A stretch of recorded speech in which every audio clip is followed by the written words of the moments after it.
Мәхмүд Хәсәнов. Урман шаулый.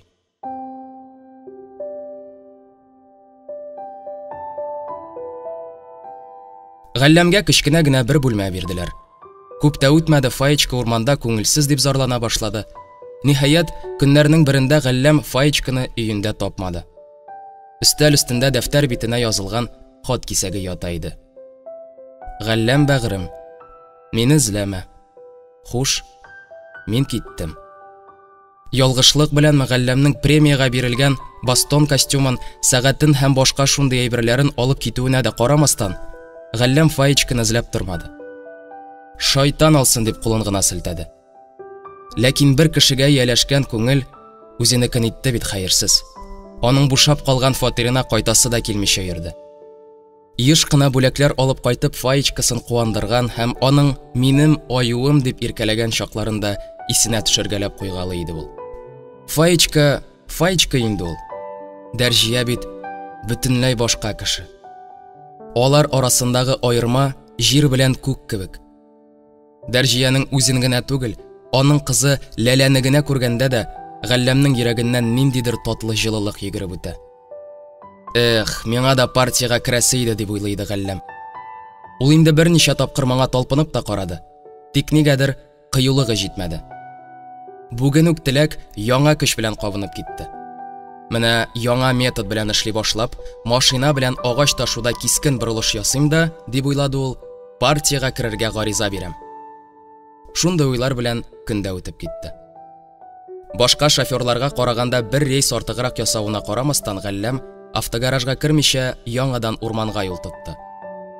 Соңгы рейсын ясап, контора каршына килеп туктаганда, кояш байыган, контора тәрәзәләрендә электр утлары балкый иде инде. Галләм кабинасыннан җиңел генә сикереп төште дә конторага кереп китте һәм туп-туры баш инженер кабинетына юнәлде. Аны төнге дежурга килгән Бикмуш абзый туктатты. «Бераз көтеп тор, Галләм», диде ул. «Анда кеше бар». Бүлмә эченнән баш инженерның тупас тавышы ишетелә иде. Күп тә үтмәде, ишектән таныш булмаган кеше атылып чыкты да, алдына-артына карамыйча кабалана китеп тә барды. Галләм кергәндә баш инженер үзенең зур йонлач куллары белән өстәл кырыена ябышып, сикереп торып якалаша башларга җыенган кеше төсле утыра иде. Галләм аның бу кыяфәтен күреп, ишек катында туктап калды.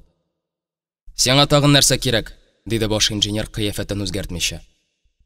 Галләмнең әйтергә теләгән уйлары чуалып киткән кебек булды. Ул бер урында таптанып, «Мин сезгә бер йомыш белән кергән идем», диде. «Соң, машина белән агач ташу турында. Хлыст килеш, агачны бөтен килеш ташу турында. Без дә шул метод белән эшли башласак...» Галләм шул 2-3 авыз сүз әйткән арада тиреләп чыккан маңгаен кергәннән бирле өзлексез әвәләп торган озын кылакчынлы күн бүреге белән сөртеп алды.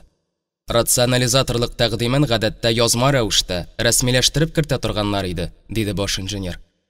Аның иреннәрендә мыскыллы елмаю чагылып китте. «Аннары», дип сүзен дәвам итте Ногман Сайфиев, «бу тәкъдим өчен барыбер бүләк бирелмәячәк, чөнки бу яңалык түгел инде». Галләм тәмам аптырады. «Соң мин бит сезгә бүләк сорарга дип кермәдем», диде ул кыза төшеп. «Быел киселәчәк урманның шактый өлешен шоферларга ташырга туры киләчәген ишетеп кердем мин. Миңа...» Галләм тотлыгып калды. «Миңа сезнең бүләгегез фәләнегез кирәкми. Мин сезгә үзебезнең машиналар белән рейс сайын 15, хәтта 20 фестметр тыю алачакбыз дип кенә әйтергә теләгән идем».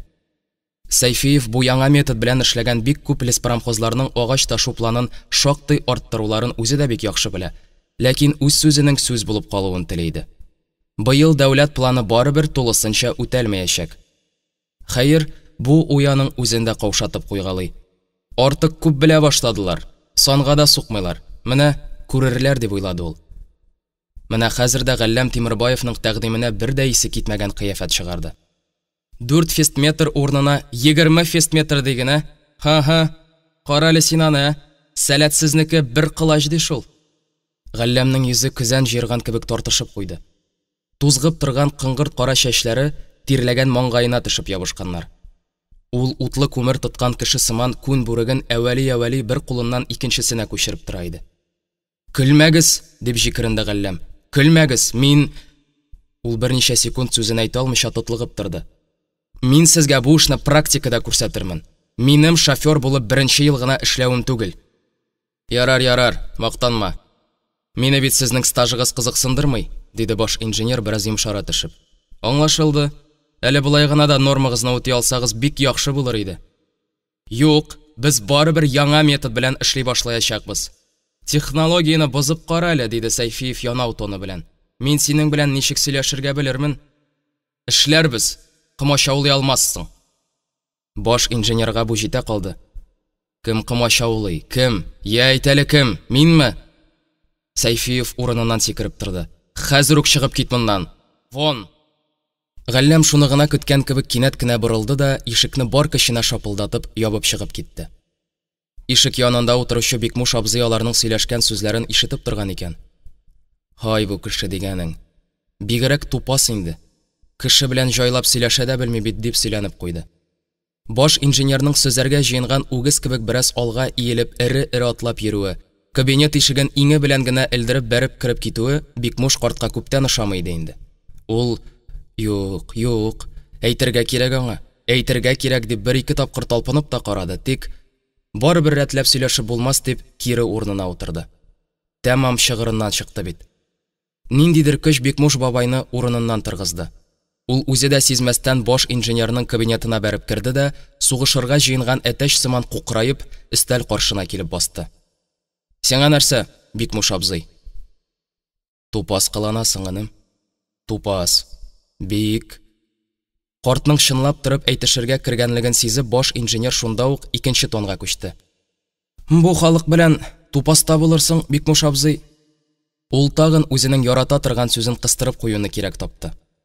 Мин менә сезне үземнең урынга куеп карар идем, нишләр идегез икән? Бикмуш абзый аның сүзен кырт кисте. Юкка кылсатма, кем, ни, Ныгманым. Бу кыланмышларыңны ташла. Картның көтмәгәндә кирип бәйләнә башлавы Сайфиевның канына тоз салды. Тукта әле, Бикмуш абзый, диде ул. Әллә синең башка эшең юкмы?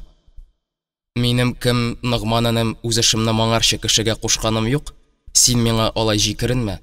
Мин сиңа малай шалай түгел, тегеләй тормышны да, кешеләрне дә сиңа караганда күбрәк күргән. Сиңа караганда шактый ук элегрәк тә туган. Онысы белән бәхәсләшмим, диде тегесе. Ләкин бит ничек диләр әле, кем элек туган, кем белеп туган диләрме? Һай, ни, кем, Ныгманым. Вакыты белән артыграк белеп ташлыйсың шул. Сине бит шул ук кешеләр күтәрде. Шул ук кешеләр сине теләсәләр алай тупаслык белән эш чыкмый. Галләм сиңа бернинди дә начар сүз әйтмәде лә баса. Ул бит эш белән кергән. Эш кешесенең кешедә йомышы була инде. Бәлки аның тәкъдиме бер нәрсәгә дә ярамый торгандыр. Ул бит укымышлы кеше түгел. Ә сиңа калганда тыныч кына тыңларга иде дә, аның ялгышларын аңлатырга иде. Алай күтәрелеп бәрелергә ярамый. Баш инженерның түземе бетте ахрысы. Бар әле, диде ул кырыгына. Эшеңдә бул. Үгет насихат укырга сабый бала түгел ич мин сиңа. Мин чыгармын, диде Бикмуш абзый сабыр гына. Тик соңыннан үзеңә авырга килмәсен дип кенә әйтәм. Шөймәсеннәр дим үзеңне. Ул ашыкмыйча гына чыгып китте. Бу сөйләшүдән соң сәгать ярым вакытта үтмәде, Галләмнең ашханәдә ишеп аяктан ягылуы турында килеп әйттеләр. Күрдеңме? Диде Сайфиев Бикмуш абзый ягына карап. Андый кешеләр белән кешеләрчә сөйләшеп буламысың? Поезд узганга да шактый вакыт үтте. Ә ул һаман юк, дип уйлап куйды Нияз. Ул ярты сәгатьтән артык инде урман ышыгында Көлемсәрнең кайтуын көтә иде. Нияз сәгатенә карап алды да, якасын торгызып, аякларындагы киез итекләрен бер-берсенә бәргәли, Көлемсәр кайтасы сукмак буйлап әрле-бирле йөренергә тотынды. Ул Көлемсәрне күрүгә ничек итеп сүз башларга кирәклеген дә алдан ук уйлап куйган иде инде. Аның уйлары шул ук вакытта леспромхоз хәлләре тирәсендә дә йөриләр иде. Шулай инде тормыш дигәнең. Теләгеңә ирешәм дип торганда гына каяндыр нинди дә булса көтелмәгән бер каршылык килеп чыга да, барлык хыял максатларыңны туздырып ташлый. Менә Нияз да кайчандыр диңгезче булырга хыялланып йөргән иде. Ләкин аны сәламәтлеге чамалы булу сәбәпле диңгез мәктәбенә алмыйча кире өенә кайтарып җибәрделәр. Шуннан соң ул вакытны рәм итмим дип үзе яратып бетермәсә дә, Киев Урман промышленности институтына укырга керде.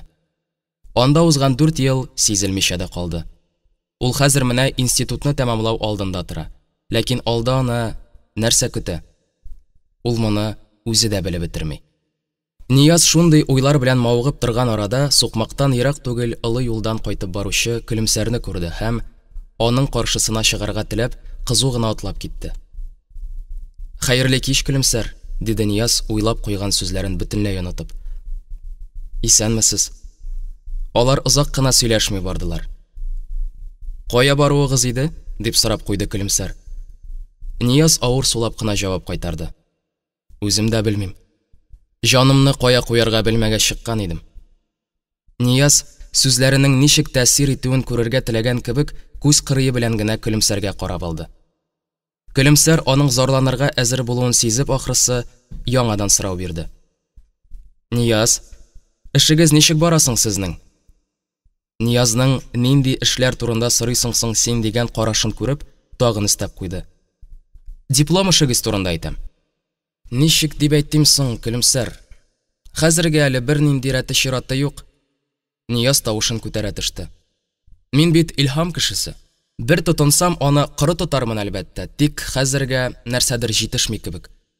Үзем сизәм, нидер җитешми. Әйе, җитешми. Күңелем тулы түгел шул минем, Көлемсәр. Вакыты белән шул кадәр авыр була, кая барып бәрелергә урын тапмыйсың. Көлемсәр аның яңадан үзенчә сукалый башлавын сизеп, сүзне икенчегә борырга тырышты. Бәлки, материалларың җитәрлек түгелдер. Эш материалда гына түгел, диде Нияз сузып. Минем диплом эшенең темасы комплекслы механикалаштыру турында иде. Анда сезнең леспромхозның сәгатьлек графигын производствога кертүе нигез итеп алынырга тиеш. Ләкин күрәсез, сез тагын да яңарак методка күчә башладыгыз. Әйе, хәзер кертелә торган цикл методы безнең алда тагы да зуррак мөмкинлекләр ача. Менә шул, дип куйды Нияз Көлемсәрнең сүзен бүлеп. Тәмам аптырап беттем инде. Мин язып бетергәнче, алган темамның тәмам искереп калуыннан куркам. Мин инде институтка да хәбәр итмәкче идем. Көлемсәр адымын акрынайта төште. Ләкин мин үзем биредә бер дә аптырарлык нәрсә күрмим. Производствога кертелә торган цикл методының нигезе җирлеге дип әйтик инде. Шул ук комплекслы механизация иш. Бу метод аның бары тик ничек итеп әйтергә инде, үз кырмасы гына булып тора. Бәлки, син миңа бераз ярдәм итәрсең, диде Нияз, елмаеп. Әлбәттә, мин синнән әллә нинди көч җитмәслек ярдәм сорамыйм. Ул синең мине илһамландыруың җиткән булыр иде дип өстәмәкче дә иде, ләкин Көлемсәр аны бүлде. Ярдәм итә алмасам да, кирәкле киңәш бер дә булмаса, өстәмә материаллар табып бирә алыр идем. Син Зарифның Урман промышленности газетасында басылган мәкаләсен укыгансыңдыр бит? Новаторлар трибунасы дигән рубрика астында чыккан бу зур мәкаләне укыган иде Нияз. Шулай да бер нәрсә дә әйтмәде. Эштән тынды. Ул бары тик үпкәләгән кыяфәт белән тагын Зариф дип кенә куйды. Көлемсәр аның бу сүзләренә бер дә исе китмәгән төсле сүзен дәвам итте. Гаҗәп матур фикерләр бар. Анда безнең леспромхозның бу яңа методны ничек производствога кертүе һәм ул методның нинди нәтиҗәләр бирүе конкрет фактлар белән исбат ителгән. Алар кайтып җиттеләр. Тәрәзәләрдә ут юк иде. Нияз моны күреп, Көлемсәр, әйдә тагын бераз әйләнеп килик, диде. Ниязның тавышында тирән моңсулык чагылып китте. Көлемсәрнең күңеле әрнеп куйса да, үз-үзен җиңеп, юк, Нияз, миңа вакыт дип саубуллашты да, кызу-кызу атлап китеп барды. Нияз бераз барганнан соң борылып, Көлемсәр ягына күз салды. Тәрәзәләрдә ут кабынды. Бакча рәшәткәсе аша үтеп сукмакка төшкән якты баганаларда Көлемсәрнең күләгәсе чагылып китте. Нияз кимсетелгән кешедәй эш пошуыннан нишләргә һәм кая барырга да белмичә, байтак вакытлар бер урында аптырап басып торды. Зариф соңгы вакытларда кичке ашны урманда яисә поселок ашханасында ашый. Өйгә кайтырга күңеле тартмый иде аның. Бүген ул урманнан шактый иртә кайтты. Механика мастерскойына кирип, электролебедка өчен ыргаклар ясарга заказ бирде дә ашханага китте. Ашхана каршында торган машинаның выж галләмнеке икәнлеген күп төялгән йөгеннән үк таныды. Ашхананың парк беркеп торган ачык ишеге аша Галләмнең кемнедер сүгүе ишетелә иде. Исергән, тагын эчкән дип уйлады Зариф. Ни өчендер ул Галләмне жәлләп куйды.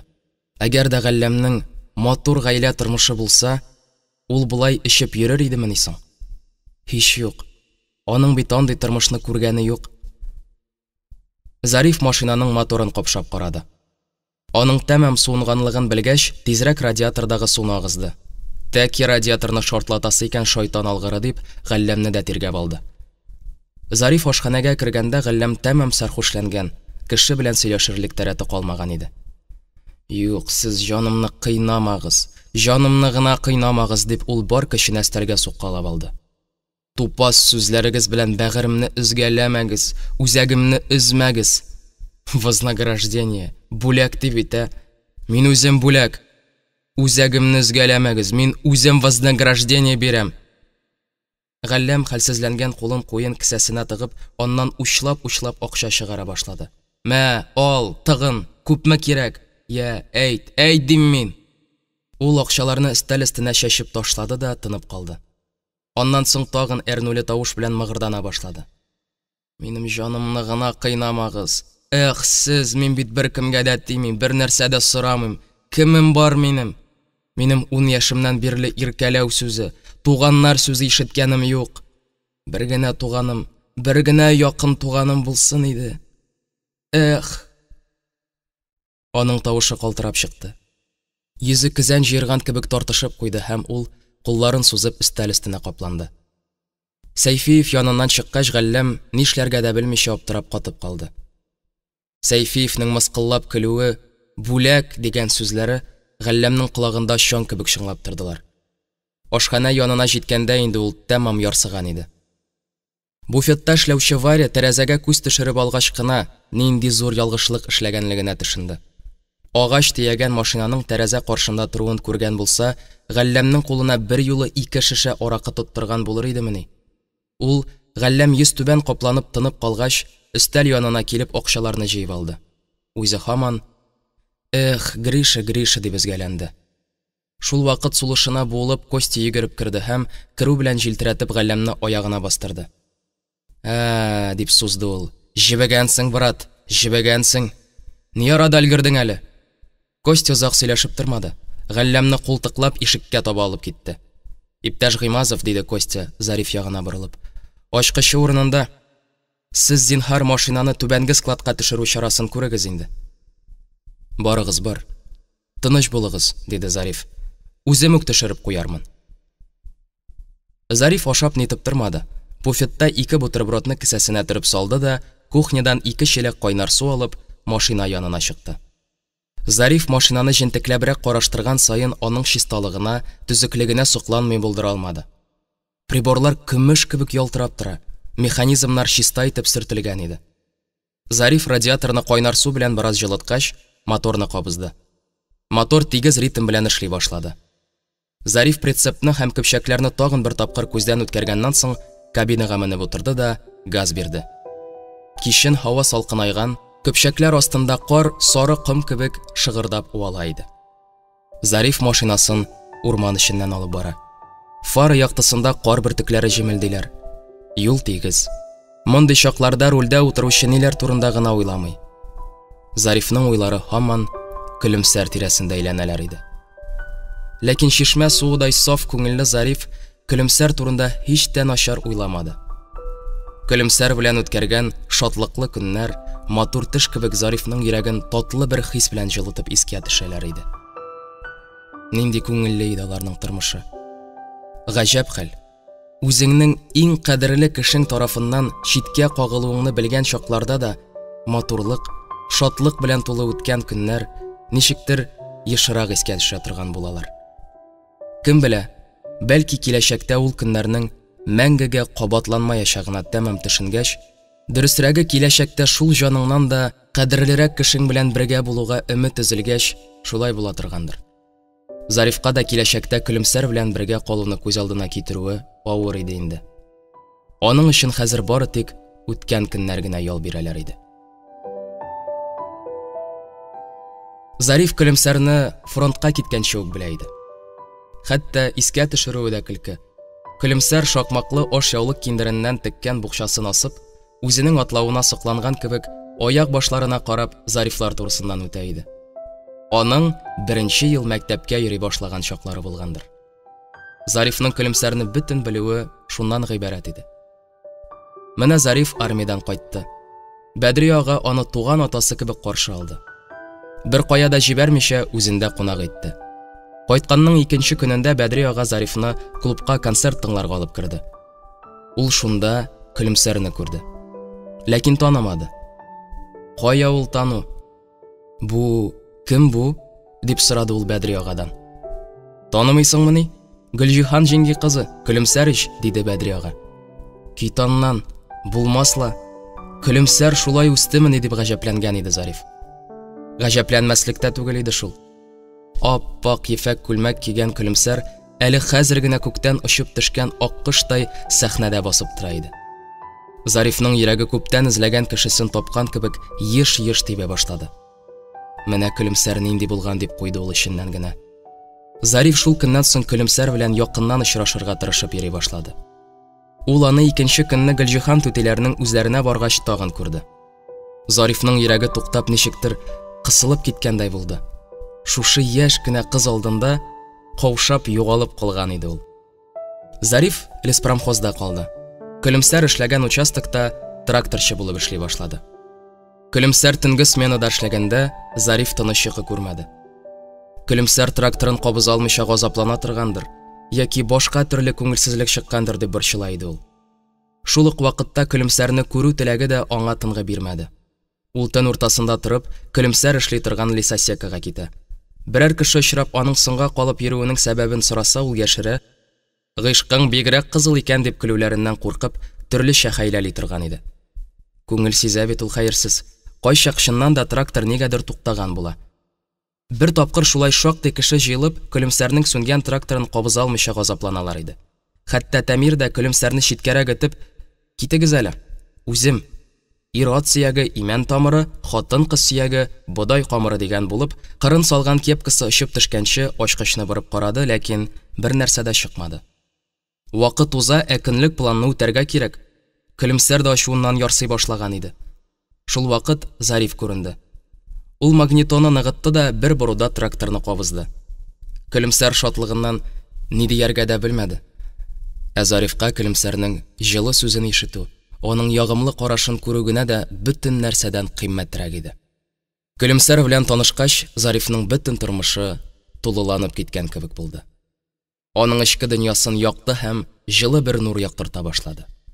Ул һәр нәрсәне, сәнгатьне, табигать күренешләрен ничектер күңеленә тагын да якынрак ала, нечкәрәк тоя белә башлады. Бу тойгылар көчәйгән саен ул үзендә кешеләргә күбрәк яхшылык итү теләгенең ничектер артканнан арта баруын сизде. Үз тормышын киләчәккә, бары тик киләчәккә бәйләп кенә күз алдына китерде. Киләчәк Зарифка шиксез шатлыклы булып күренә иде. Көлемсәр аның өчен ниндидер ирешә алмаслык бер максат иде. Көлемсәргә сокланып туя алмый иде ул. Аның гади генә сүзләреннән дә Зариф башка кеше әйтә алмаган, яки бүтән кешенең башына да килмәслек мәгънә эзләде һәм әйтергә кирәк таба иде кебек. Кинәт каршы килгән машинаның утлары Зарифның күзләрен чагылдырды. Һәм ул тизрәк кырыйга беренче очраган разъездга кысылып, буш тагылмасын шалтыратып кайтып килүче машинаны уздырып җибәрде. Кем бу? Зариф булай соңга калып кайтучы һәм машинасы буш була торып, юл бирергә теләмәүче шоферны танымакчы булды. Таныды. Бу Хәмит иде. Үзенең зәһәр телле булуы, булдыксызлыгы белән дан тоткан тәртипсез бер шофер иде бу. Машинасы ватылып Хәмит тавыннан күтәрелә алмыйча яткандыр хәерсез. Бу маршрутта иң текә һәм иң биек булган пристань тавына шоферлар үзара шаярашып Хәмит тавы дип исем бирделәр. Шушы таудан күтәрелә алмыйча интегә Хәмит. Гөжләп торган машина көпчәкләре зырылдап әйләнгән хәлдә тауның урта бер җирендә таралып китәрдәй булып тетрәп тора бире. Шушы тауда инде Галләм аны бөтен шоферлар алдында көлкегә калдырган иде. Хәмит түбәнге складтан агач бушатып кайтып килгәндә, гадәттәгечә пристань тавына терәлеп калды. Һәм бөтен юлны каплады да куйды. Хәмит бераз артка чигенеп алдырып карамакчы була, тик бер нәрсә дә чыкмый. Ул шулай 2-3 сәгать буе газаплана. Тауның өстендә дә, астында да шактый күп машина җыелып өлгерә. Шоферларның кайсылары ачулана, кайсылары рәхәтләнеп көләләр иде. Баллоннары иске, машина тартмый дип акланырга тырышып та карады Хәмит. Бездә начар машиналар юк, диде түземлеге беткән Галләм. Бары начар, булдыксыз шоферлар гына бар. Ул тәмам тирләп хәлдән тайган Хәмитне бәреп төшерде дә кабинага үзе менеп утырды. Шоферлар тынып калдылар. Ярсыган ат кебек гыжылдап торган машина тынычланып калган кебек булды. Галләм ашыкмыйча гына машинаны Хәмит шомартып бетергән текә тауга юнәлдерде. Машина бернинди каршылыксыз тауга менеп тә китте. Син дуамалланма, дулама, дип сүкте Хәмитне Галләм. Кайчан чебеннең дулап тәрәзә ватканын күргәнең бар? Зариф узган елгы шушы вакыйганы исенә төшереп, ирексездән әле генә машина киткән якка борылды. Кара ничек илдерә, артыннан куалармыни? Зариф машинасын олы юлга чыгарды да газ өстәде. Мотор күңеллерәк гөрелди башлады. Яңадан уйлар. Нигә соң көлемсәр шушы көнгә кадәр Зарифның күзләренә туп-туры карап, хәзер мин сине сөя алмыйм, мин бары тик Нияз белән генә бәхетле була алачакмын дип әйтми. Соң Зариф бит үзе дә көлемсәрнең бәхетле булуы өчен гомерендә кызганмас иде. Көлемсәр үзе дә моны белергә тиеш бит. Тормышны булай дәвам итәргә мөмкин түгеллеген алар үзләре дә аңларга тиешләр ич. Бу бит күрәләттә көлү, мыскыл итү. Көлемсәр дә кемне, Зарифны алай алдаламаска, аннан көлмәскә тиеш иде ич. Юк, алай итәргә аның бернинди дә хакы юк. Ләкин көлемсәр бәхетле булырмы соң? Бу уй күптән инде Зарифның җанын тырный иде. Җитмәсә, тагын Нияз да җилбәзәк кешегә охшый. Бер чәчәктән икенчесенә күчеп йөргән күбәләк сыман тоела. Бу уй Зарифны айрата газаплы иде. Нияз диплом язарга дип килгән иде бит. Соң язсын иде дипломын, рәхәтләнеп эшләсен иде. Кирәксә Зариф аңар кулдан килгәнчә ярдәм итәргә дә әзер. Тик эш белән генә мәшгуль булсын иде. Диплом язарга дип килүчеләрне беренче тапкыр гына күрүе түгел бит Зарифның. Әле дә хәтерендә аның, иске лесхоз поселогында торганда, берәү шулай диплом язар өчен материал тупларга дип килгән иде. Чандыр гына, озын буйлы, бик мәзәк, гаҗәеп сәер кеше иде. Дөньяда аның өчен бары тик усак агачы гына агач иде. Ул иң кирәкле дә, ул иң кыйммәтлесе дә, ул иң затлы да. Егет Татарстанда усак агачларының төрләре, селекциясы, генетикасы, туфрак һәм климатка булган таләпләре, хәтта тышкы күренешләре турында бик күп материал туплаган иде. Зариф егетне үчекләү нияте белән юри генә усак агачын иген арасында үскән чүп үләне белән чагыштырган иде. Тегесенә җитә калды, Зарифка каршы төшеп кенә калмады, бөтенләй күтәрелеп бәрелде. Гадәттәге утын сатып алучылардан башлап, агачны чимал итеп кулланучы химия комбинатлары, башка төр завод фабрикаларының хуҗаларына кадәр усакка дошман итеп караулары турында ачынып сөйләп китте. Элегрәк усакның хәле тагын да аянычрак булган икән. Аны һәр кайда юк итү өчен көрәшкәннәр, аны бетерү турында циркулярлар язганнар. Хәтта усак агачын юк итү чаралары уйлап тапканнар. Егет кызып китеп тирән тарихка сикергән иде. Элек-электән алып бабаларыбызның бабалары усактан күпме өйләр, келәтләр, амбарлар салулары турында, дранча телеп күпме түбәләр ябулары, усак агачыннан күпме мишкә, кисмәк, агач көрәкләр, савыт сабалар һәм башка бик күп әйберләр ясаулары турында сөйләп киткән иде. Чөнки коры усак агачы җиңел һәм эластик икән. Аннан ясалган матчалар, өрлекләр, бәпкәләр, түшәмнәр һәм идәннәр матур да һәм һәр вакытта да шикәр кебек ак көе торалар ди. Аннары усак йортлар озак яшәүләре, йөзәр ел торулары белән дә дан тоталар икән. Егет усактан салынып, 100 ел торган өйне үз күзе белән күргән булган. Усак агачыннан синтетик каучук, дару матдәләре, прованс мае тибындагы ашамлык мае, шикәрдән 200 тапкыр татлырак булган фурфурол җитештерүләре турында да, усакның целлюлоза кәгазь промышленности һәм шырпы ясау өчен алыштыргысыз чимал икәнлеге турында да, хәтта терлекләрне ашату өчен усактан эшләнгән онның комби-азыкка бирешмәү турында да кызып исбат иткән иде. Шуның өстенә әле тагын усак иң тиз үсә торган агачлардан санала икән. Аннары егет усак агачының сыек яшькелт зифа кәүсәсенең матурлыгы, бөтенләй җилсез көндә дә яфракларын көмеш тәңкә кебек җилфердәтеп, күңелле генә шыбырдавы, көз җиттеме, кызгылт сары төсләргә кереп, урман бизәге булып утырулары турында да сөйләгән иде. Шунысы гаҗәп, шул сөйләшүләрдән соң Зариф та усак агачына бөтенләй башка күз белән карый башлаган иде. Егетнең үзенә карата да тирән ихтирам уянды. Файдалы эш башкара. Яңа урманнар үстерү, яңа сорт агачлар үрчетү һәм аларны тәрбияләү турында хыялланып яши-ичмаса дип сокланып та куйган иде Зариф. Чөнки ул үзенең урман кисүче булуына вакыты белән үкенеп тә куйгалый. Дөрес, аның кайчанда булса барыбер лесхозга, урман үстерү эшенә күчү турында яшерен хыялы да бар. Ә Нияз битараф. Урманга карата хөрмәт тә, ярату да юк аңарда. Шундый уйлар белән ул Хәмид тауына җитте. Көчле прожекторлар белән яктыртылган түбәнге склад яныннан үтеп, Кама өстенә төште. Йөкле машина кергәч, боз тынык кына шартлап куйды. Менә Кама аръягы. Тынлык. Агачлар кайда эләкте, шунда тәртипсез бушатылганнар. Зариф шактый вакыт йөген кая бушатырга белмичә аптырап торды. Ай-ай. Булай булса, эшләр шәптән түгел. Безнең бу склад ташландык бер участокка әйләнгән икән. Зариф бу мәсьәләне хәл итүгә багышланган җыелыш билгеләнүе турында исенә төшерде. Бу 2 көнне үткәрүе Галләмгә бик авыр булды. Ул өеннән бер кая чыкмады. Ишеген шакысалар ачмады. Менә тагын ишек шакыдылар. Эх, шайтан алгыры. Бая су алырга чыккач, ишекнең биген эләргә оныткан иде. Хәер, әйдә керсеннәр. Бүлмәгә Дәрҗия килеп керде. Галләм сикереп торып утырды да, кабалана итекләрен киде, таралып яткан аяк чылгауларын карават астына этеп җибәрде. Дәрҗия як-ягына каранып алды. Каралган стеналарга да күз төшереп куйды. Җитди, ләкин җылы итеп: "Һай Галләм, шапшак яшисең икән. Шапшак", диде. Галләм нәрсә дип җавап кайтарырга да белмәде. Бары стена буендагы урындыкка кулы белән күрсәтеп, утырырга тәкъдим итте. "Юк, утырып тормыйм." Шулай да үзе түргәрәк узды. "Үтеп барышлый гына кергән идем. Югыйсә сине югалган дип сөйлиләр."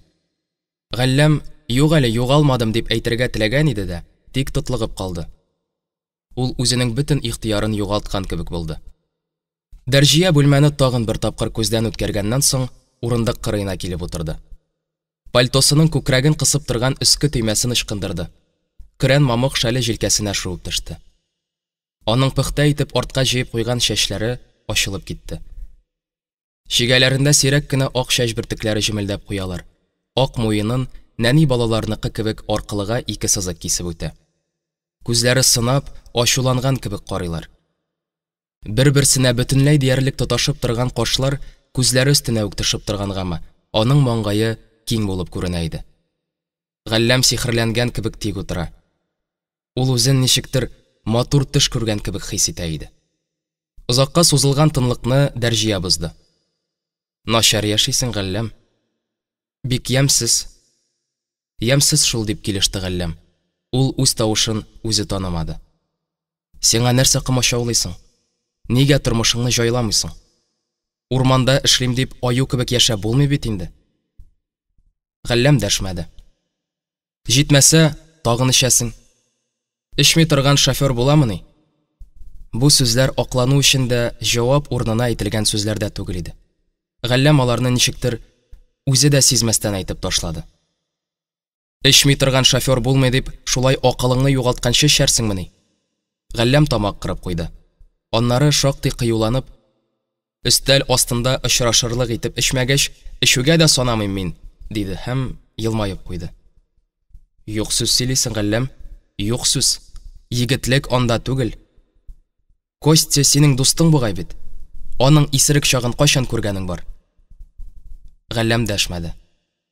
"Сезнең дуслык, чын дуслыктыр бит. Юкә белән генә бәйләнгән түгелдер ич."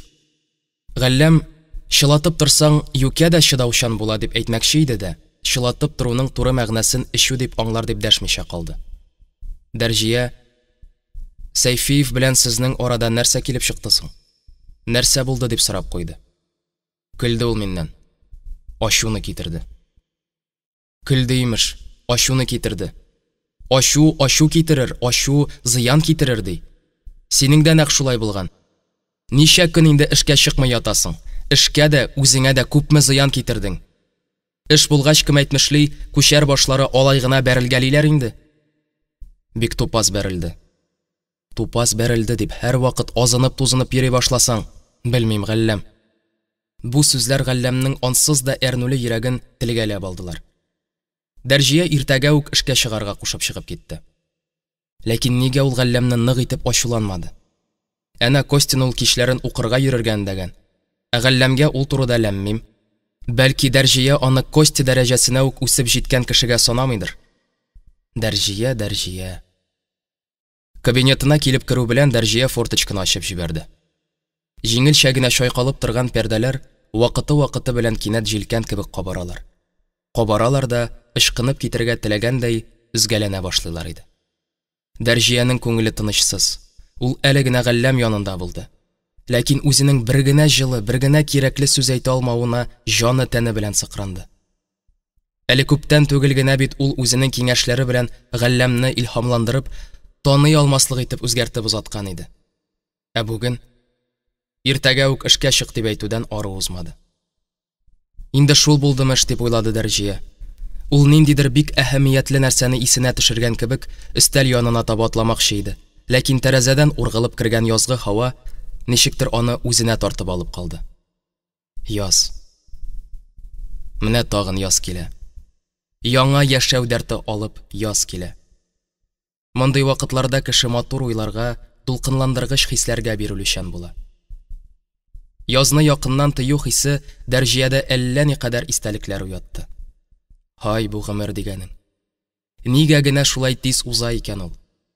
Дәрҗиянең леспромхозга беренче тапкыр аяк басуына да ничәмә еллар узып китте.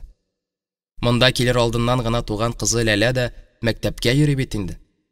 Иптәшләре арасында чая комсомолка дип дан тоткан Дәрҗия дә хәзер инде урта яшьләрдәге хатын. Ул бөек ватан сугышы алдыннан гына кияүгә чыкты. Туйлары студентларның тулай торагында булган иде. Ләкин аңарга иптәше белән озак торырга туры килмәде. Шакир авиация институтының башка комсомолецлары белән бергә үзе теләп фронтка китте. Булар бары да хәзер шымлы, ләкин кадерле теш кебек булып кына искә төшәләр. Нәкъ менә шундый көннәрдә ВЛКСМның өлкә комитеты Дәрҗияне язгы чәчүләрне үткәрүдә ярдәм итү өчен колхозларга җибәрде. Ират бар да фронтта. Бөтен эш хатын-кызлар, яшүсмерләр һәм картлар кулында калган. Күп кенә колхозларның чәчү орлыклары җитешми. Дәрҗиягә көненә 3-4 колхозда булырга туры килде. Бер көн кич кырын ул ерактагы бер авылга барырга чыкты. Юл үзек чак булганга ат сорап тормады, җәяү генә китте. Күпере җимерелгән бер елгага килеп җиткәндә, ул инде юлның яртысыннан артыгын узган иде. Дәрҗия яр буенда туктап калды. Ничек үтәргә дип уйлады ул. Боз әле кузгалмаган, шулай да какшаган иде инде. Дәрҗия кире әйләнеп кайтырга теләмәде. Фронт дип уйлады ул. Фронт өчен икмәк, корал кебек үк кирәк. Дәрҗия яр буенда җыелган суның сайрак җирен сайлады да сак кына атлап елга өстенә керде. Ерак китә алмады. Боз кинәт шартлап ярылды һәм ул бил тиңентен суга батты. Беттем дип уйлады Дәрҗия һәм аска китмәс өчен боз өстенә ята төшеп, тиз генә аякларын тартып чыгарды. Күн итек эчләре бозлы су белән тулган иде. Ул каршы ярга таба тәгәри башлады. Ниһаять, икенче як яр. Ул аяк үрә басып, әле генә үзе батып кала язган елга өстенә күз салды. Шактый куе караңгылык каплаган елга өстендә бары тик ачы, салкын язгы җил генә кытырына иде. Юлны югалтып кырда күп мадашып йөргәндер, Дәрҗия шактый еракта җимелдәгән утны күргәндә, төн урталары җитеп килә иде инде. Киемнәр агач кабыгы кебек каткан.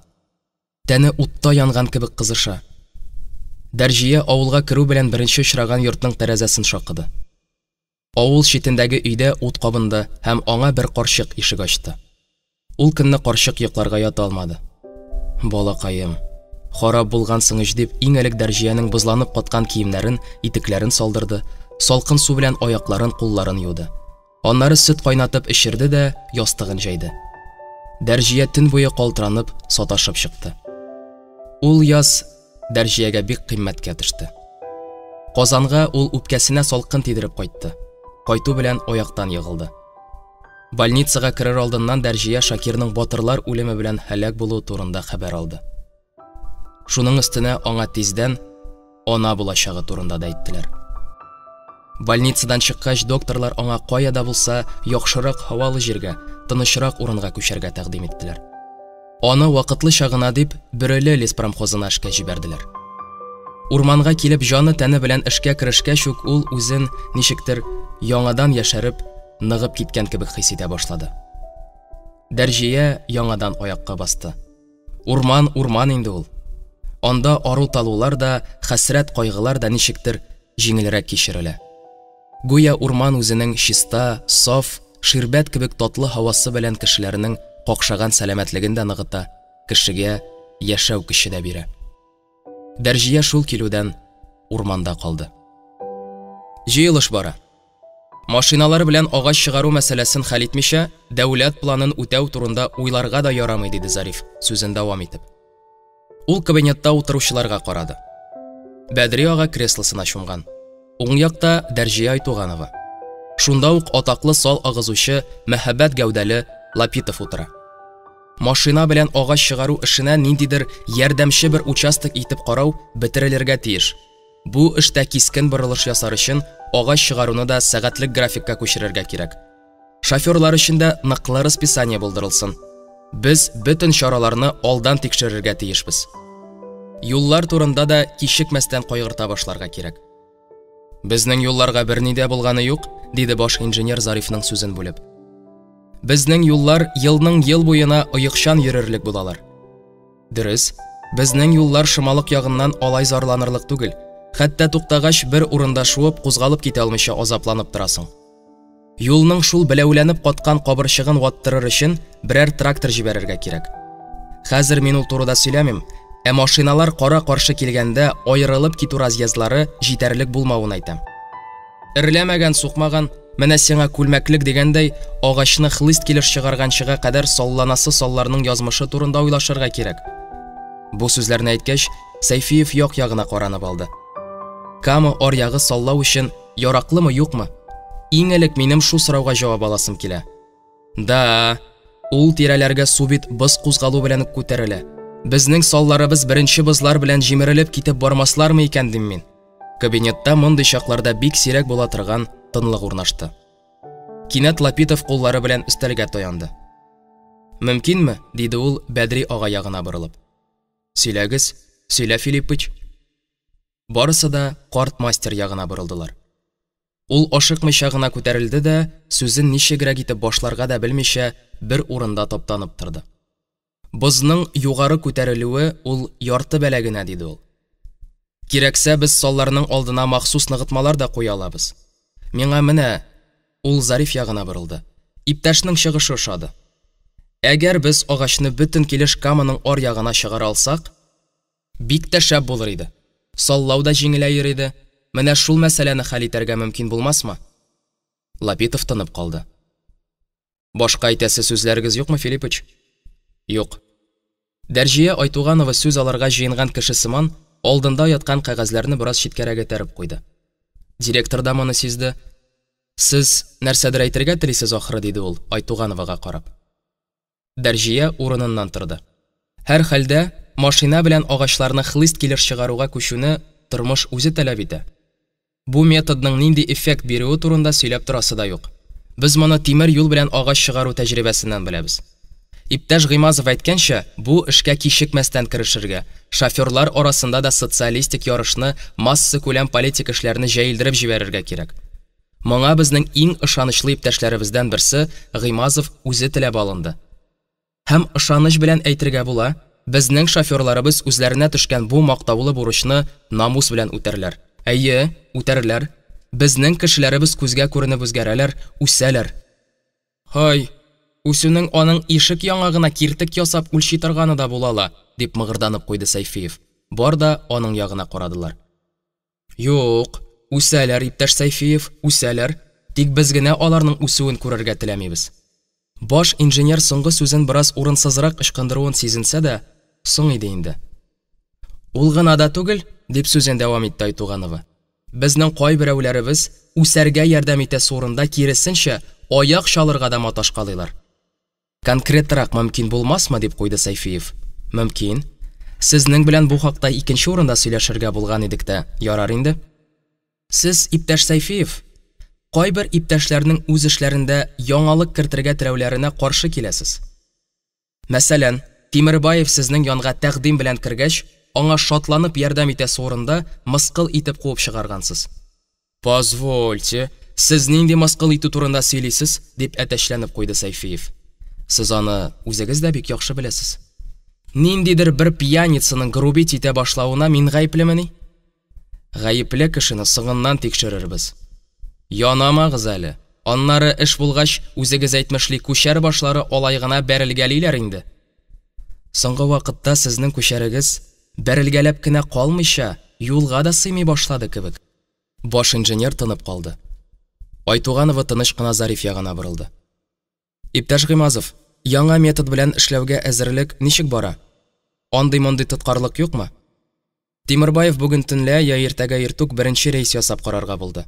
Яңа тагылма әзерләнеп бетте диярлек. Башка шоферлар да шушы көннәрдә әзерлек эшен тәмамлыйлар. Айтугановадан соң сүз алырга теләүчеләр булмады. Директор киңәшмәне ябык дип игълан итте. Сайфиев киңәшмәдән соң кабинетына да кирип тормыйча кайтырга чыкты. Үзен леспромхозның кендеге, төпкә җигелеп тартучысы дип йөргән Сайфиев утырыштан соң тәмам аптырап калды. Чыннан да, соңгы вакытта бик күп кенә эшләр аның ярдәменнән башка тормышка ашырылдылар. Элеккеге кебек бер дә иптәш Сайфиев, бу эшне бары сез генә башкара аласыз дип тормыйлар. Менә машиналар белән агач чыгару мәсьәләсен хәл итүне дә мастер Гыймазовка тапшырдылар. Ә Гыймазов алындымы? Димәк, эшли. Җитмәсә тагын замполит белән булган бүгенге бәрелеш тә һич кенә дә аның файдасына түгел. Соңгы вакытта сезнең күчәрегез аеруча еш бәрелгәли башлады. Хәтта юлга да сыймый башлады кебек. Соңгы вакытларда баш инженерның бер дә юкка чуы чыгып йөри. Кемнәрнедер сүгеп ташлыйсы да килгәли иде. Ул хәтта үзенең йөрәге кушкан эшләренә каршы адымнар да ясаштыргалый башлады. Нәрсә булды соң әле? Бу үзгәрешне теге производство киңәшмәсеннән соң аеруча ачык сизә башлады. Нәрсә булды? Соң ул хәзер дә җаны тәне белән бирелеп, ял дими, йокы дими, үз кулы белән нигез салган Бөреле леспромхозында эшләй баса. Мондагы барлык цехлар аның җитәкчелегендә торгызылды. Бөтен төзелешләр аның җитәкчелегендә бардылар. Моны бит директор да, Дәрҗия дә бик яхшы белә. Ләкин ул турыда ләммим. Сайфиев өчен бүгенге кич күңелсез иде. Аның шундый ук күңелсез яшь чаклары исенә килеп төште. Аның атасы үзенең кешелексезлеге, кымсызлыгы белән тирә-юньдә дан тота иде. Старосталар, авыл байлары әтисен үз якларына аударып, алардан күп кенә кешеләрнең теңкәләренә тидерә торганнар иде. Ләкин Ногманга әтисе белән озак яшәргә туры килмәде. Бөтенләй көтелмәгәндә килеп чыккан бер вакыйга аны ата-анасыннан гына түгел, туып үскән җирләреннән дә гомергә аерды. Аңа нибары 16 яшьләр чамасы гына иде әле. Бер тапкыр шулай Ногман иптәшләре белән капка төбендә утырганда, исереп кайтып килүче әтисе егетләр кызлар алдында моны яңаклый башлады. Яшь булса да, сабан туйларында берничә тапкыр батырга калырга өлгергән Ногман моңа түзә алмый атасын сугылган көлтәне кулына алган кебек җилтерәтеп күтәрә дә чыкылдатып җиргә атып бәрә. Атасы бары тик «Алла» дип кычкырып кына кала. Ногман шул ук төнне авылдан чыгып кача. Берничә ел үткәч кенә әтисенең шуннан соң терелә алмыйча үлгәнлеген ишетә. Газаплы, авыр тормыш башлана. Кайларда гына булмый ул, нинди генә эшләр эшләми. Камада, Иделдә сал агыза, бер-ике тапкыр Әстерханга кадәр дагып төшә. Кышларын сал бәйли, урман кисә, җәйләрен баржы тии, баржы бушата, бер нинди эштән дә чирканмый. Өч кеше кадәр эшли. Бәлки шуңа күрәдер артельщиклар аны үз группаларына алыр өчен якалаша да торган булганнар. 19 яшьләрендә аның тормышында зур үзгәреш булып ала. Шулай баржы тиягәндә ул шкиперның тәрәзәсен чиртеп су сорый. Будка ишеге ачыла һәм 17 яшьләр чамасындагы кыз чыгып аңа су бирә. Кызның елмаюы Ногманны хайранга калдыра.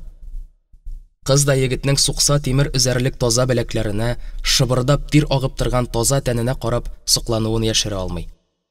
Ногман ул көнне суны башка грузчикларга караганда ешрак эчә. Баржа китә. Баржа белән шкиперның гүзәл кызы Зәйтүнә дә китеп бара. Һәм үзе белән егетнең йөрәген дә алып китә. Киткән чакта кыз яңадан шушы якларга кайтачагын әйтә. Ногман Зәйтүнәнең кайтуын зарыгып көтә. Һәр баржаны диярлек ул ярга басып каршы ала, күздән югалганчы озатып кала торган була. Ниһаять, баржа кайта. Бу очрашуда Зәйтүнә аны елап, шешенеп, йөзләре агарган килеш каршы ала. Ногман, ди ул. Мине көчләп кияүгә бирәләр. Чыннан да шкипер будкасына бер татар сәүдәгәр утыра. Әгәр дә кызын бирсә, сәүдәгәр шкиперга шушы баржаны сатып алып бүләк итәргә вәгъдә итә. Кызның әтисе әлбәттә бер сүзсез риза. Ләкин Ногман шул ук төнне иптәшләре белән сөйләшеп, Зәйтүнәне урлый. Шунда ук яр буенда туй да ясыйлар. Сәүдәгәр җибәгән шкиперны эшеннән кудыра. Зәйтүнәнең әтисе эшсез кала. Балаларын ияртеп туган авылына кайта. Революция елларында чехларга каршы көрәштә батырларча һәлак була. Революция җиңә. Идел, Кама елгалары буенда да яңа тормыш, ирекле тормыш башлана. Зәйтүнә дә туганнарын таба, аларга ярдәм итә. Мәмдүдә исемле иң кечкенә сеңлесен үзе янына алдыра. Мәмдүдә җиткән кыз булып үсә, җизнәләре белән леспромхозда эшли башлый. Еллар үтә, Мәмдүдә кияүгә чыга, тик озак яши алмый. Кияүе фронтка китеп, Бөек Ватан сугышының беренче көннәрендә үк һәлак була. Ногман да сугышка китә. Зәйтүнә 2 бала белән леспромхозда кала. Ногман Берлинга кадәр җитеп, күкрәген орден һәм медальләр белән бизәп кайтканда, Зәйтүнәсе түшәктә ята һәм шушы авыруыннан терелә алмый. Яз җитә. Ногман караңгыдан караңгыга кадәр эшли. Көннәрнең берендә Ногман иртүк торып эшкә китәргә җыенгач, Зәйтүнәсе аны үз янына чакырып ала. Ногман, ди ул, бүген эшкә барма. Мин үләм инде ахрысы. Ногманның бөтен тәне эсселе суыклы булып китә. Зәйтүнәнең күзләре яшь чагындагы кебек матурайып, янып торалар. Йөзе аяз көн кебек ачылып киткән. Утыр, Ногман, ди ул. Сез дә килегез. Тавыш тынсыз гына елашып торган балаларын да үз янына чакырып ала. Мәмдүдә, син дә елама. Бөтен семья җыелгач ул елмаярга тырышып, үзенең салкыная башлаган куллары белән Ногманның кулын ала. Биразга тынып кала да, менә булды, ди ул, һәм еш-еш кына сулыш алып, хай, үләсем килми. Синең белән тормышым бигрәк инде тиз үтте. Матур төш кебек кенә булып тыелды. Бу Зәйтүнәнең соңгы сүзләре була. Гомерендә беренче тапкыр Ногманның күзләреннән эре-эре яшь бөртекләре тәгәри. Икенче көнне Зәйтүнәне җирлиләр. Ногман өенә дә кайтып тормый. Зираттан ук түбәнге складка төшеп китә. Сал агызу көннәре була. Ногман 9-10 көн буе өенә кайтмый. Сал агызучылар янында куна, ашасы ашый, ашамаса шул киешлей. Бары тик 10нчы көнне генә таный алмаслык булып ябыгып, сакал мыекка батып кайтып керә. Өстендә шишенеп тормый, өй алдына ук егылып йокыга китә. Тәүлек ярым йоклый. Соңыннан балдызы Мәмдүдә яккан мунчада юынып, из башын алыштырып, кырынып, кеше кыяфәтенә кергәч, балалары янында байтак вакыт тавышсыз тынсыз утыра. Аннары ишек алдында сыер абзары тирәсендә чуалган Мәмдүдәне чакырып ала. Мәмдүдә, бу балаларның иң якын кешесе син. Синнән башка алар ятим. Ташлама. Ятим итмә аларны, ди. Җизнәсеннән никтер элек-электән куркыбрак йөргән Мәмдүдә аның тәкъдименә ни дип җавап кайтарырга да белми. Бары тик башын гына ия. Тормыш дәвам итә. Ногманның улы кызы Җәмилә Лубьян урман промышленности техникумын тамамлап, Ленинградта укый башлый. Ә улы урманчы булырга теләми. Казанга университетның геология факультетына укырга керә. Хәзер инде Мәмдүдәнең дә 5 яшьлек улы бар. Ул аны Нәни Ногманым дип сөя. Ногман кайтып кергәндә, Мәмдүдә өйдә юк иде. Кеше улы бар кешенә кычкыра-кычкыра телефоннан кемнедер ачулана иде. Ничә машина эшкә чыкты? Нигә барысы да чыкмады? Ник дәшмисез? Хәзер үк әйтегез. Әтисен күрү белән нәни Нугман телефон трубкасын элде дә, урындыктан шуып төшеп, җинаят өстендә тотылган кеше кебек өстәл артына кереп посты. Улым, әниең кайда? Суга чыкты. Кил әле. Нугман утырган килеш кенә улын тез арасына алып кочаклады да, аның башыннан сыйпап куйды. Улым, кемне алай ачулана идең әле? Кычкырырга, кешеләр белән алай тупас сөйләшергә ярамый бит. Яратмаслар үзеңне. Нугман бүтән бер сүз дә әйтмәде. Улының йомшак чәчләренә яңагын куеп, тынып калды. Галләм үз чертежы буенча эшләнгән тагылмалы машинасын электрокран янына китереп туктатканда, беренче смена башлануны белдереп, гудок яңгыраган гына иде әле. Кранчелю быкла җитмәслек карт каенны машинага салды. Машина да, тагылма да шалшаеп калды. Ләкин каен кебек үк юан наратны салу белән бар да үз урынына ятты. Кыз агачларны бер-бер артлы һавага күтәрттереп кенә торды. Шул тирәдә чуалган Бикмуш абзый һавада асылынып калган агачка күрсәтеп, кайчандыр без унлап кеше разбой салып күтәрә алмаган агачларны мин әйтәм, машина уенчык урынына гына чыеп йөртә дип куйды. Машина тирәсенә халык җыелды. Люба 3нче тапкыр инде кабинасыннан чыгып, җитәрме дип кычкырды. Ләкин машина өстенә менеп баскан Галләм һаман "Давай, давай" дип кенә торды. Дуамалланып машинаны харап итеп куя күрмә. Ней, кем? Галләм улым, диде Бикмуш абзый. Галләм тыңларга да теләми иде. Зариф та түзмәде, Галләм янына менеп китте. Бәлки, беренче рейска җитеп торыр? Салабыз әле, салабыз. Монда әле күп дигәндә дә 17 фестметрдан артык түгел. Ниһаять, Галләм машина тирәсенә җыелган ачык авызлар төркемен йырып, машинасын юлга алып чыкты. Зариф та Галләм янына кереп утырды. Алар поселокка кайтып җиттеләр. Ашхана тирәсендәге халык бу гигант йөкне контора тыкырыгына борылганчы карап калды. Шул көнне Галләм белән Зариф сменага 3 рейс ясап, агач чыгару заданиесын 480%-ка үтәделәр. Бу хәбәр яшен тизлеге белән бөтен леспромхозга таралып өлгерде. Шунда ук контора каршына махсус молния чыгарып элделәр. Икенче көнне тагын берничә шофер яңа метод белән агач чыгаруга күчкәч, бөтенләй көтелмәгән вакыйга килеп чыкты. Әлеге дә баягы тискәре Хәмит кайтып килешле разъездга кереп, йөк белән килүче машиналарны уздырып җибәрәсе урында үзе атылып килеп чыга да юлны каплый. Ул гына да түгел, аның артыннан менеп килүче машиналар да Хәмит үткәндер инде дип уйлап, аның артыннан иярәләр. Юлда пробка хасил була. Зариф килеп җиткәндә инде шоферлар арасында шау-шу башланган иде. Күзең чыккан иде мәллә, дип җикеренде Галләм. Билләһи дип әйтәм, тормоз бирдем, сезне күрү белән тормоз бирдем. Юл шыма, бераз шуып баргач, киләсе разъездга керермен инде дип газ бирдем, дип акланырга маташты Хәмит. Кайсы разъездга, кайда разъезд күрдең? Алда разъезд бар дип уйладым. Уйлатырмын менә мин сиңа. Я, нәрсәгә шул кадәр җикеренәсез әле, диде Хәмит, тавышын күтәрә төшеп. Әллә мин генә гаеплеме? Бер дә булмаса, үзегез миңа юл бирер идегез. Ах, бәдбәхет. Менә хәзер мин сиңа бирермен, дип ычкынды Галләм. Әллә йөкле машиналарны да үзең үтеп киткәнче көттереп торыр идеңме? Галләм йодрыкларын йомарлап аның каршысына килеп баскан иде инде, тик Зариф аны читкә тәрде. Кагылып кара, кагылып кына кара, дип әтәчләнде Хәмит. Шауламагыз әле, иптәшләр, диде Зариф. Соң Хәмит, синең бит инде беренче көн генә баран картында утыруың түгел, андый нәрсәләрне генә белергә тиеш идең инде. Әллә белмимме?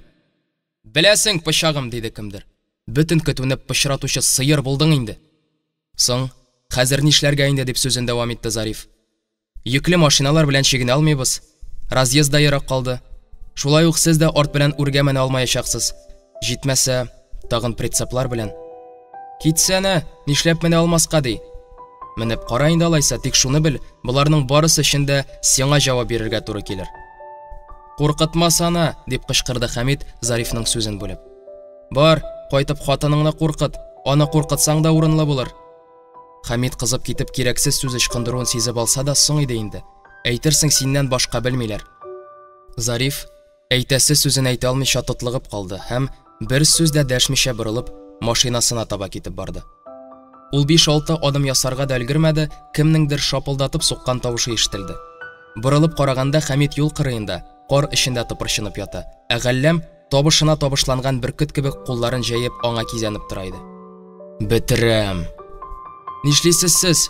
Кыйнарга телисезме? Кыйнагыз, мә, кыйнагыз, дип шыелдады Хәмит. Ярдәмгә трелевка тракторына җайланган махсус кран килде. 2 машинаның йөген бушатып, шул исәптән Галләмнекен дә берничә машинаны күтәреп, кар эченә куеп кына юл ачтылар. Эш таң алдыннан гына тәмамланды. Шул ук көнне директорның Хәмитне машинадан алу турында приказ биргәнлеген барлык шоферлар да беләләр иде инде.